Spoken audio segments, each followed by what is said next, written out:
Great হলে তারেক রহমানকে রাজকীয় সংবর্ধনা। প্রধানমন্ত্রী লি কিয়াং এর সঙ্গে বৈঠকে 13টি সমঝোতা সই। বেইজিংয়ে বিনিয়োগ কার্যালয় খোলার ঘোষণা বাংলাদেশের। 2 বছর পর বাংলাদেশি পর্যটকের জন্য খুলল ভারতের দরজা।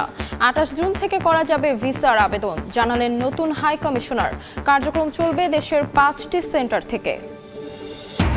লক্ষ্মীপুরে ঢাবি শিক্ষার্থী সহ একই পরিবারের 4 জনকে কুপিয়ে হত্যা। জানা যায়নি মা ও 3 মেয়ে খুনের রহস্য। গণপিটুনিতে অভিযুক্ত যুবকের মৃত্যু। এবং দিনাজপুরের নদীতে গোসল করতে নেমে প্রাণ গেল একই পরিবারের 3 নারীর। সিরাজগঞ্জ সহ 3 জেলায় পানিতে ডুবে 4 শিশুর মৃত্যু।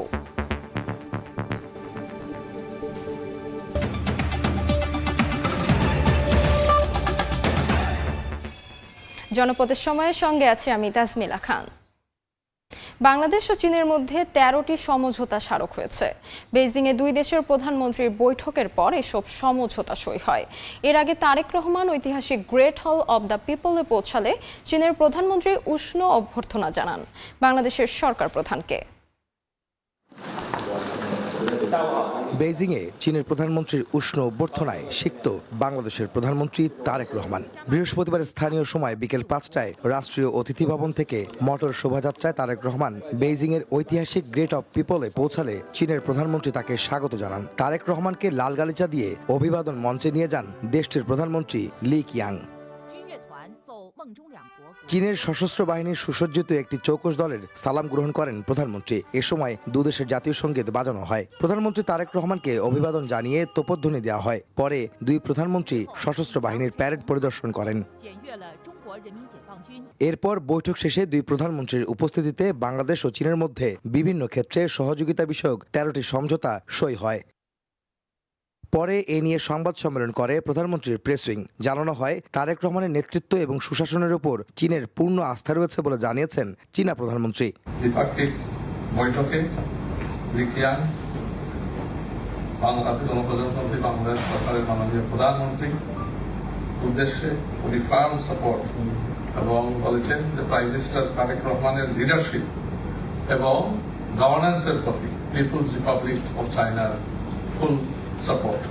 প্রধানমন্ত্রীর উপদেষ্টা মাহাদি আমিন জানান, বৈঠক ফলপ্রসূ হয়েছে। বিএনপি সরকারের সঙ্গে কাজ করতে দৃঢ়ভাবে আগ্রহ প্রকাশ করেছে চীন। সবচেয়ে বড় কথা, নির্বাচিত সরকার হিসাবে মাননীয় প্রধানমন্ত্রী জনাব তারেক রহমানের নেতৃত্বাধীন বিএনপি সরকারের সাথে দৃঢ়ভাবে একসাথে কাজ করার জন্য অনেক শক্তিশালী আগ্রহ প্রকাশ করেছে। আমাদের ব্রিক্সে সম্পৃক্ততার বিষয়ে আলোচনা হয়েছে এবং ব্রিক্সে বাংলাদেশের সংযুক্ত হওয়ার ক্ষেত্রে ওনারা ইতিবাচক ভূমিকা রাখবেন সেটি বলেছেন। মায়ানমারের সাথে যদি কোনো ডায়ালগ করার প্রয়োজন হয়, স্পেশালি রোহিঙ্গা রিপ্যাট্রিয়েশন বা প্রত্যাবাসনের জন্য, যেটা আমরা সবসময় বলছি যে ভলান্টারি, সেফ এবং ডিগনিফাইড রিপ্যাট্রিয়েশন চাই, সেই ক্ষেত্রে কি বলেছেন তারা ফ্যাসিলিটেট করতে চায়। চীন সফরের শেষ দিন শুক্রবার চীনা প্রেসিডেন্ট শি জিনপিং এর সঙ্গে সাক্ষাৎ করবেন প্রধানমন্ত্রী তারেক রহমান। আহমেদ সালেহিন, সময় সংবাদ, বেইজিং, চীন। বেইজিংয়ে বাংলাদেশ ও চীনের প্রধানমন্ত্রীর মধ্যে দ্বিপক্ষীয় বৈঠক অনুষ্ঠিত হয়েছে। এর আগে ব্যবসায়ীদের নিবিড় সেবা নিশ্চিতে দ্রুতই চীনে বিনিয়োগ কার্যালয় চালুর ঘোষণা দেন প্রধানমন্ত্রী তারেক রহমান। বেইজিংয়ে ইনভেস্টমেন্ট ফোরামের এক আলোচনায় সরকার প্রধান বলেন, দ্বিপক্ষীয় বাণিজ্য আরও সহজ করার উদ্যোগ নেওয়া হচ্ছে। চীন সফরে ব্যস্ত সময় পার করছেন প্রধানমন্ত্রী তারেক রহমান। বিনিয়োগ ও কর্মসংস্থান বাড়ানো সহ বিভিন্ন ইস্যুতে সংশ্লিষ্টদের সঙ্গে একের পর এক বৈঠক করছেন তিনি। বৃহস্পতিবার স্থানীয় সময় সকালে বাংলাদেশ ইনভেস্টমেন্ট ফোরামের সভায় যোগ দেন তারেক রহমান। দীর্ঘদিনের বিশ্বস্ত বন্ধু চীনের সঙ্গে কাজ করতে বাংলাদেশের আগ্রহ তুলে ধরেন তিনি। বলেন, ব্যবসা ও বিনিয়োগ পরিবেশ নিয়ে প্রস্তুত Bangladesh.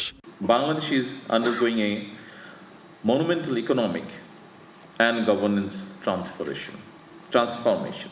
We are at a critical point of our journey, and I clearly say that Bangladesh is open for business, ready for the future and keen to work with China, one of our long-standing and trusted friends. ব্যবসায়ীদের নিবিড় সেবা নিশ্চিতে দ্রুতই চীনে বিনিয়োগ কার্যালয় চালুর ঘোষণা দেন সরকার প্রধান। To demonstrate our commitment, my government has taken up a rigorous 180 days action plan.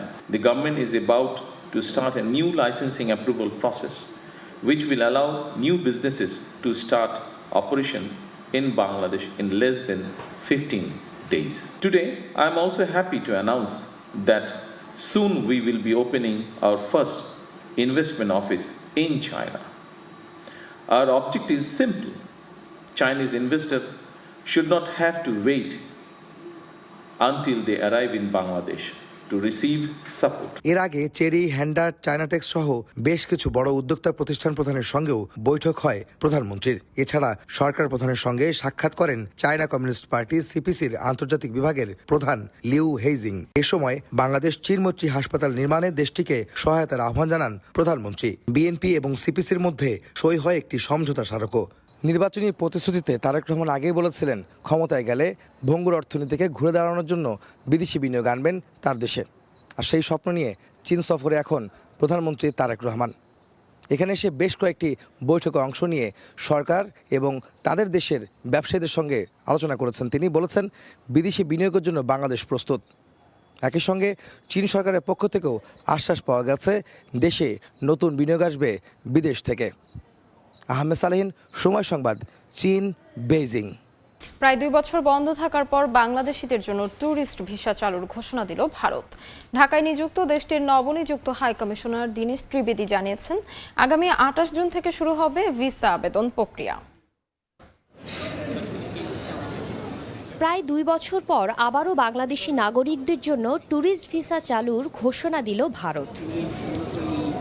দুপুরে রাজধানীর যমুনা ফিউচার পার্কে ভারতীয় ভিসা আবেদন কেন্দ্র পরিদর্শন করেন নবনিযুক্ত হাই কমিশনার দীনেশ ত্রিবেদী। সেখানে ভিসা প্রত্যাশী বাংলাদেশিদের সঙ্গে কথা বলেন তিনি, খোঁজ নেন তাদের ভোগান্তি ও প্রত্যাশার বিষয়ে। পরে সাংবাদিকদের সঙ্গে আলাপচারিতায় দীনেশ ত্রিবেদী জানান, মানবিক বিবেচনায় মেডিকেল ভিসা যেমন চালু ছিল তেমনি পরিস্থিতি বিবেচনায় স্বাভাবিক করা হচ্ছে ট্যুরিস্ট ভিসা প্রক্রিয়াও। ট্যুরিস্ট ভিসা ওইটা আরম্ভ হবে 28 জুন থেকে। ওই নর্মাল ভিসা অপারেশন যাকে বলে ও ট্যুরিস্ট ভিসা। মেডিকেল ভিসা তো এমার্জেন্সিতে আগে সাবমিট হতো, ওইটা চলবে। এখনই 5 জায়গা আমি নামটা পড়ে দিলাম, 5 সেন্টারে হবে, কিন্তু আস্তে আস্তে আমি ওই সেন্টারগুলো যা আগে ছিল ওইটা বাড়াবো। ভারতীয় হাই কমিশন জানায় 2024 সালের 5 আগস্টের পর বাংলাদেশে উদ্ভূত নিরাপত্তা পরিস্থিতি বিবেচনায় ভিসা কার্যক্রম সীমিত করা হয়েছিল। আপাতত 5টি ভারতীয় ভিসা সেন্টার থেকে ট্যুরিস্ট সহ অন্যান্য ভিসা দেওয়া হবে। 5 সেন্টারে হবে, কিন্তু আস্তে আস্তে আমি ওই সেন্টারগুলো যা আগে ছিল ওইটা বাড়াবো। আর এইটা আমি অনেক খুশি। এর আগে কূটনৈতিক আনুষ্ঠানিকতার স্বার্থে বঙ্গভবনে যান দীনেশ ত্রিবেদী। এ সময় তাকে গার্ড অব অনারে স্বাগত জানায় প্রেসিডেন্ট গার্ড রেজিমেন্ট। পরে রাষ্ট্রপতি মোহাম্মদ শাহাবুদ্দিনের কাছে আনুষ্ঠানিকভাবে পরিচয়পত্র পেশ করেন ভারতের নতুন হাই কমিশনার। শাতিলা শারমিন, সময় সংবাদ। লক্ষ্মীপুরে ঢাকা বিশ্ববিদ্যালয়ের শিক্ষার্থী সহ একই পরিবারের 4 জনকে কুপিয়ে হত্যা করা হয়েছে।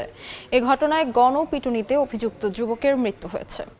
পরিবারের 4 জনকে কুপিয়ে হত্যা করা হয়েছে। পুলিশ জানায়, কয়েক বছর ধরে লক্ষ্মীপুরের রায়পুর পৌরসভার দেনাইতপুর এলাকার বিধবা শাহিনুর 3 মেয়ে ও 1 ছেলেকে নিয়ে ভাড়া থাকতেন। বৃহস্পতিবার বিকেলে পূর্ব শত্রুতার জেরে এক যুবক তাদের বাসায় ঢুকে এলোপাতাড়ি কুপিয়ে জখম করে।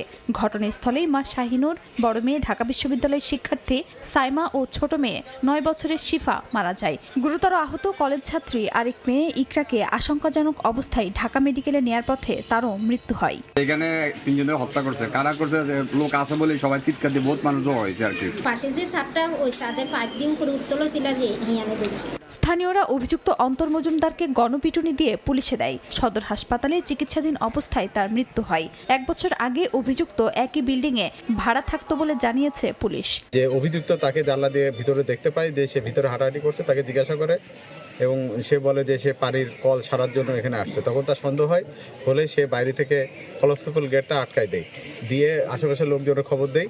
অন্যান্য মহিলারা সব একসাথে হয়ে তারা কিছুজন মিলে যখন ঘরের মধ্যে ঢুকেই দেখে রক্তাক্ত অবস্থা। এদিকে ফরিদপুরের সালথার জাদুনন্দী এলাকার পাটক্ষেত থেকে যুবকের হাত পায়ে রগকাটা মরদেহ উদ্ধার করে পুলিশ। স্বজনদের অভিযোগ, পূর্বশত্রুতার জেরে প্রতিপক্ষরা কুপিয়ে হত্যা করেছে পানু ফকিরকে। হত্যার কারণ জানতে তদন্ত চলছে বলে জানিয়েছে পুলিশ।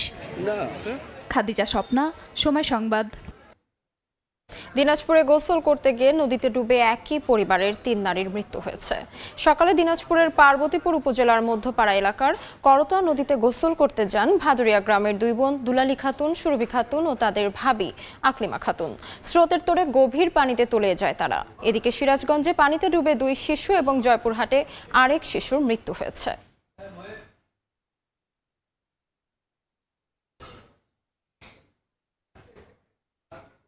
এই ছিল জনপদের সময়।